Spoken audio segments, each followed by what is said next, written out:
ମୁଁ ଜଣେ certified fitness coach ଆଉ ସାର୍ଟିଫାଇଡ୍ ଯୋଗ ଇନ୍ଷ୍ଟ୍ରକ୍ଟର ମଧ୍ୟ। ପ୍ରାୟ 15 ବର୍ଷ ହେଲାଣି ମୋର ଏହି ଇଣ୍ଡଷ୍ଟ୍ରିରେ। ମୋର ଜିମ୍ ମଧ୍ୟ ଅଛି। ଏତେ ବର୍ଷ ଭିତରେ ମୁଁ ଦେଖିପାରୁଛି କି ମହିଳାମାନଙ୍କୁ ଜିମ୍ରେ ଯେତେବେଳେ ବି ମୁଁ ୱେଟ୍ ଟ୍ରେନିଂ କିମ୍ବା ଷ୍ଟ୍ରେନ୍ଥ ଟ୍ରେନିଂ ପାଇଁ ଟିକେ ବି କୁହେ ଆପଣମାନେ ଏମିତି କରନ୍ତୁ ବୋଲି ଟିକେ ମୋଟିଭେଟ୍ କରେ, ସେମାନେ କୁହନ୍ତି ନାଇଁ ନାଇଁ ଆମକୁ କିଛି ଗ୍ରୁପ୍ ଆକ୍ଟିଭିଟି କରେଇ ଦିଅ, ଯେମିତିକି ଯୋଗ ଇତ୍ୟାଦି। ସେଠାରେ ବି ସେମାନେ କିଛି ପ୍ରାଣାୟାମ ଆଉ ଷ୍ଟ୍ରେଚିଂ ଏକ୍ସରସାଇଜ କରିକି ଭାବନ୍ତି କି ଆମେ ଯୋଗ କରିଦେଲୁ। ମୁଁ ଜଣେ ମହିଳା, ମୁଁ ଜଣେ ସ୍ତ୍ରୀ, ମୁଁ ଜଣେ ଝିଅ, ଆଉ ଠିକ୍ ଅଛି ମୋତେ ଶରୀରର ଯତ୍ନ ନେବାକୁ ହେବ। ତ ସମାଜ ଆପଣଙ୍କୁ ଯେଉଁ ଦାୟିତ୍ୱ ଦେଇଛି କେବଳ ତାକୁ ପୂରା କରିବା ପାଇଁ ଶରୀର ଯେମିତି ହେବା ଦରକାର ଆପଣ ଶରୀରର ସେତିକି ହିଁ ଯତ୍ନ ନିଅନ୍ତି। ତାକୁ କୁହାଯାଇଛି ଭଲ ଦେଖାଗଲେ ହିଁ ବାହାଘର ବି ଭଲ ହେଇଯିବ। ତେଣୁ ସେ ଖାସ କରି ବାହାଘର ଆଗରୁ ଜିମ୍ ଜଏନ୍ କରେ। ଫିଲ୍ମ ଗୀତ ଶୁଣାଇ ଦେଇଛି ପତଲି କମର ହେ ପିଚ୍ ନଜର ହେ। ସେ ବୁଝି ଯାଇଛି କି ଅଣ୍ଟା ପତଳା ହେବା ଦରକାର, ତ ଅଣ୍ଟା ପାଇଁ ଯାହା ଦରକାର ସେ ସବୁ କରିଦିଏ। ୟୁରୋପ କି ଆମେରିକାରୁ କେହି ମହିଳା ଆସିଥିବେ, ସେ ଯଦି ବିକିନି ବି ପିନ୍ଧିଥିବେ ତଥାପି ସେ ବହୁତ ଆତ୍ମବିଶ୍ୱାସର ସହ ଜଣେ ମଣିଷ ଭଳି ଚାଲିଥିବେ। ଆଉ ଭାରତୀୟ ମହିଳାଙ୍କୁ ଦେଖନ୍ତୁ ସିଏ କେମିତି ଚାଲନ୍ତି, ହାୟ ଦୟା। ସାର୍ ନମସ୍କାର, ମୁଁ ମାଧବ।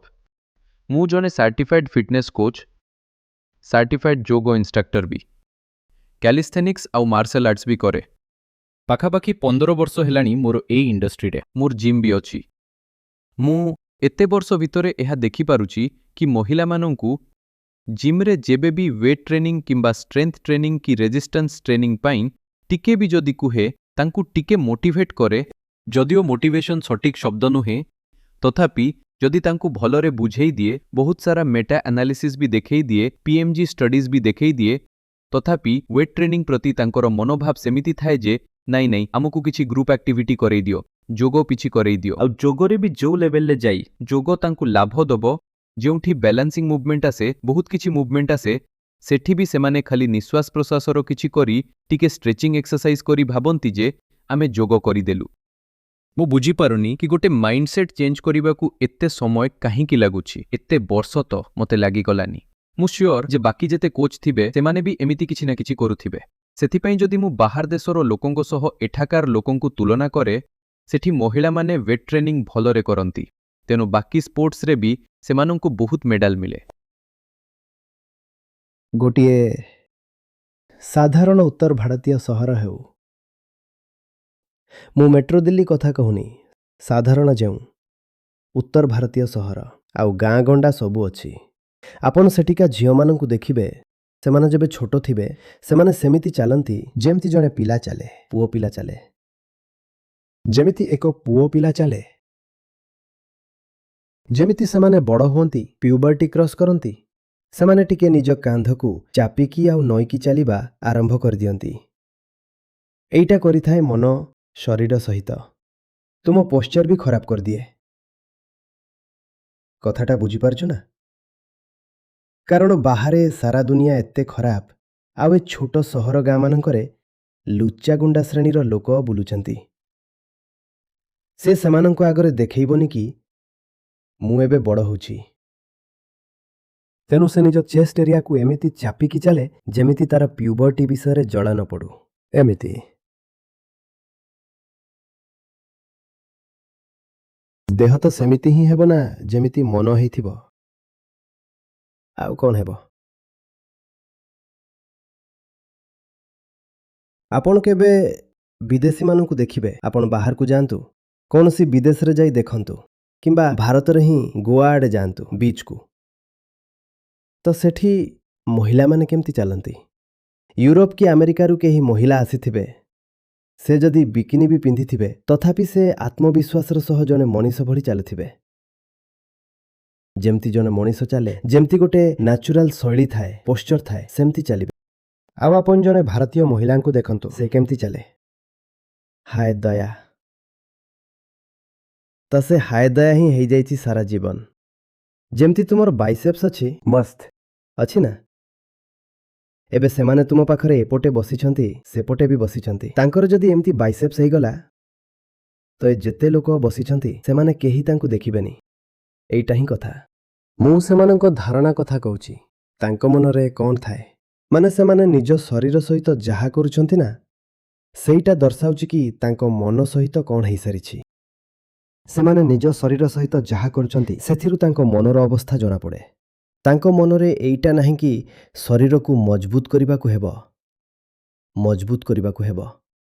ଆଉ ଠିକ୍ ଅଛି, ତୁମ ଭଳିଆ ବାଇସେପ୍ସ ତାଙ୍କର ନ ହେଇପାରେ, କିନ୍ତୁ ହେଇପାରିବ। ବହୁତ ଭଲ ବାଇସେପ୍ସ ହେଇପାରିବ। ଠିକ୍ ଅଛି? ଆଉ ଯେମିତି ହିଁ ହେଇଯିବ, ତାର ବୟଫ୍ରେଣ୍ଡର ଅବସ୍ଥା ଦେଖିବ।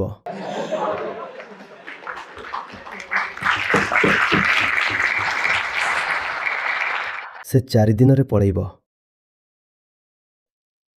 ଏଇଟା କ'ଣ ହେଲା? ଶରୀର କ'ଣ? ମନର ଗୋଟେ ଉପକରଣ। ଆଉ ମନ ଚାଲେ ଆପଣ ନିଜ ବିଷୟରେ ଯେଉଁ ଧାରଣା ରଖିଥାନ୍ତି ତା ଉପରେ। ଠିକ୍ ଅଛି? ତ ଆପଣଙ୍କ ମନରେ ଥିବା ନିଜ ପ୍ରତି ଧାରଣା ଯଦି ବହୁତ ଦୁର୍ବଳତା ଉପରେ ଆଧାରିତ, ତେବେ ଆପଣ ନିଜ ଶରୀରକୁ କେବେ ବି ଗୋଟେ ସୀମାଠାରୁ ଅଧିକ ମଜବୁତ ହେବାକୁ ଦେବେନି। ଆପଣ କହୁଛନ୍ତି କି ମୋତେ ଶରୀରର ବି ସେତିକି ଯତ୍ନ ନେବାକୁ ପଡ଼ିବ। ମୁଁ କିଏ? ମୁଁ ଜଣେ ମହିଳା, ମୁଁ ଜଣେ ସ୍ତ୍ରୀ, ମୁଁ ଜଣେ ଝିଅ। ଆଚ୍ଛା, ଠିକ୍ ଅଛି, ମୋତେ ଶରୀରର ଯତ୍ନ ନେବାର ଅଛି। ତ ସାମାଜିକ ଭାବେ ଆପଣଙ୍କୁ ଯେଉଁ ଭୂମିକା ଦିଆଯାଇଛି, କେବଳ ତାରି ପୂର୍ତ୍ତି ପାଇଁ, ତାର ଫୁଲଫିଲମେଣ୍ଟ ପାଇଁ ଶରୀରକୁ ଯେମିତି ରଖିବା କଥା, ଆପଣ ଶରୀରର ସେତିକି ଯତ୍ନ ନିଅନ୍ତି। ସମାଜ ଆପଣଙ୍କୁ ଯେଉଁ ରୋଲ୍ ଦେଇଛି, ସେଇ ରୋଲ୍ ହିଁ ସ୍ଥିର କରୁଛି କି ଆପଣ ନିଜ ଶରୀରକୁ କେମିତି ରଖିବାକୁ ଚାହାନ୍ତି। ଝିଅକୁ ଏହି ରୋଲ୍ ଦିଆ ହିଁ ଯାଇନି କି ତା ଶରୀର ମଜବୁତ ହଉ, ସେ ବି ସାହସର ସହିତ କେବେ ଲଢ଼ିପାରିବ କିମ୍ବା କୌଣସି ଭାରି ଜିନିଷ ଏପଟ ସେପଟ କରିପାରିବ। ଏ କାମ ତାକୁ ସମାଜ ଦେଇ ହିଁ ନାହିଁ। ଆଉ ସମାଜର ଯେଉଁ କଥା, ତାକୁ ଝିଅମାନେ ବହୁତ ଗଭୀର ଭାବେ ଗ୍ରହଣ କରିନେଇଛନ୍ତି। ବିନା ପ୍ରଶ୍ନ କରି, ବିନା ବିରୋଧ କରି। ବିଦ୍ରୋହ ତ ବହୁତ ଦୂରର କଥା, ସେମାନେ ପ୍ରଶ୍ନ ବି କରିନାହାନ୍ତି। ତେବେ ତାକୁ ସମାଜ କ'ଣ ରୋଲ୍ ଦେଇଛି? ତାକୁ କୁହାଯାଇଛି ସୁନ୍ଦର ଦେଖାଗଲେ ବାହାଘର ଭଲରେ ହେଇଯିବ। ତ ବିଶେଷ କରି ବାହାଘର ଆଗରୁ ସେ ଜିମ୍ ଜଏନ୍ କରେ। ଆଉ ସୁନ୍ଦର ଦେଖାଯିବାର ମାନେ ହେଉଛି ଓଜନ କମ୍ କରିବା। ତ ଓଜନ କମ୍ କରିଦିଏ, ସେଥିପାଇଁ ସେ ଜିମ୍ ଚାଲିଯାଏ। ତେଣୁ ତାର ଜିମ୍ ଯିବାଟା ତାର ସାମାଜିକ ଭୂମିକା ଦ୍ୱାରା ହିଁ ନିର୍ଦ୍ଧାରିତ ହେଉଛି। ବାହାଘର ପରେ ଚଉଠି ରାତିରେ ସେକ୍ସି ଦେଖାଯିବା ପାଇଁ ଜିମ୍ରେ ଯାହା ସବୁ କରିବା କଥା ସେ କରିଦିଏ। ଯେଉଁ ସବୁ କର୍ତ୍ତବ୍ୟ ଅଛି ତାର, ଜଣେ ସ୍ତ୍ରୀ ଆଉ ମା ଭାବେ, ସେଥିପାଇଁ ଶରୀରରେ ଫ୍ଲେକ୍ସିବିଲିଟି ରହିବା ଦରକାର। ତ ସେ ଶରୀରର ଫ୍ଲେକ୍ସିବିଲିଟି ପାଇଁ ବି କାମ କରେ। କେହି କେହି ତ ଯୋଗ କରିବାକୁ ବି ଯାଆନ୍ତି। ତ ସେଥିରେ ଥାଏ ଭବିଷ୍ୟତର ମା'ମାନଙ୍କ ପାଇଁ ଯୋଗ। ସେଥିରେ ଏମିତି ଥାଏ କି ଆପଣଙ୍କର 4ର୍ଥ ମାସ ଚାଲିଛି ତ ଏଇ ଯୋଗ କରନ୍ତୁ, 6ଠ ମାସ ତ ସେଇ ଯୋଗ। ସେଥିରେ ଫ୍ଲେକ୍ସିବିଲିଟି, ଷ୍ଟ୍ରେଚିଂ କରାଯାଏ। ସେମାନେ ବି ବହୁତ ଖୁସିରେ ସେସବୁ କରନ୍ତି। ଏ କଥାଟା ବୁଝିପାରୁଛ ନା?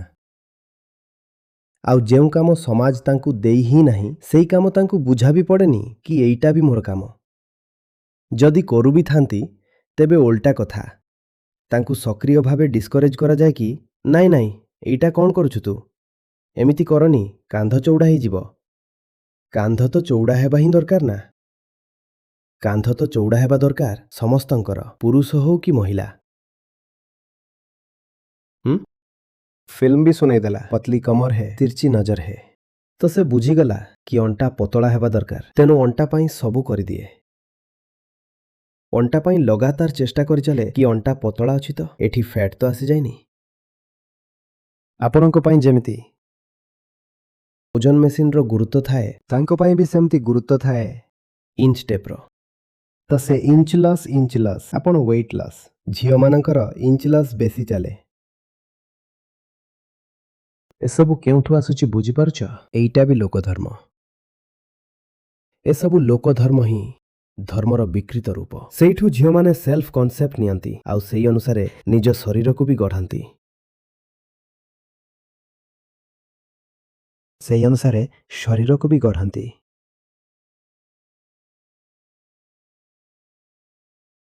ସେମିତିରେ ବି ଏପର୍ଯ୍ୟନ୍ତ ଆପଣ କେମିତି ଲେଡିଜମାନଙ୍କୁ ଇନଷ୍ଟ୍ରକ୍ଟ କରିପାରୁଛନ୍ତି? ଏବେ ତ ବୋଧେ ନିୟମ ଆସିଗଲାନି ନା ଯେ ମହିଳାମାନଙ୍କୁ କେବଳ ମହିଳା କୋଚ୍ ହିଁ। ସାର୍, ମୋ ଜିମ୍ରେ ଫିମେଲ କୋଚ୍ ମାନେ ବି ଅଛନ୍ତି। ସାବଧାନରେ ଥିବ, ଏସବୁ ଲିଗାଲ ହେବାକୁ ଯାଉଛି।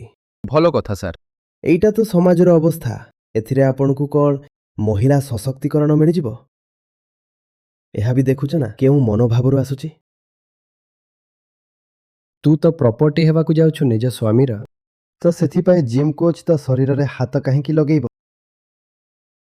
ତ ତତେ ତ ନିଜ ସ୍ୱାମୀର ସମ୍ପତ୍ତି ହେବାକୁ ପଡ଼ିବ ନା। ଆଉ ଯଦି ଜିମ୍ରେ କୋଚ୍ ଅଛି, ଟ୍ରେନର ଅଛି, ତେବେ ବଡ଼ିକୁ ତ ଟିକେ ବହୁତ ଛୁଇଁବ ହିଁ। ତେଣୁ ତୋ ଶରୀରକୁ କେବଳ ତୋ ସ୍ୱାମୀ ଛୁଇଁବ, ତୁ ତାର ସମ୍ପତ୍ତି। କୋଚ୍ ବି ଛୁଇଁବନି। ମୁଁ କହିଲି ଡାକ୍ତରଙ୍କୁ ବି ବନ୍ଦ କରାଅ, ସେମାନେ ବି ଛୁଅନ୍ତି।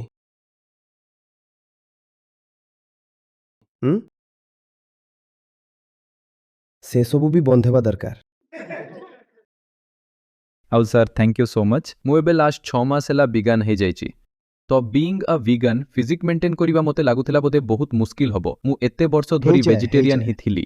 କିନ୍ତୁ ହଁ, ମୁଁ ବହୁତ ଷ୍ଟଡି ବି କଲି, ତ ମୁଁ ଭିଗାନିଜମ ଆଡ଼କୁ ବି ଧ୍ୟାନ ଦେବାକୁ ଲାଗିଲି। ମୋତେ ବହୁତ ସାରା ପ୍ରୋଟିନ୍ ରିଚ୍ ସୋର୍ସେସ୍ ସହିତ ଆମିନୋ ଏସିଡ୍ସ ଆଦି ଯାହା ମୁଁ ପଢ଼ି ପଢ଼ି ଆସୁଥିଲି, ସେ ସବୁ ଜିନିଷରେ କମ୍ପ୍ଲିଟ୍ ହେଇଯାଏ।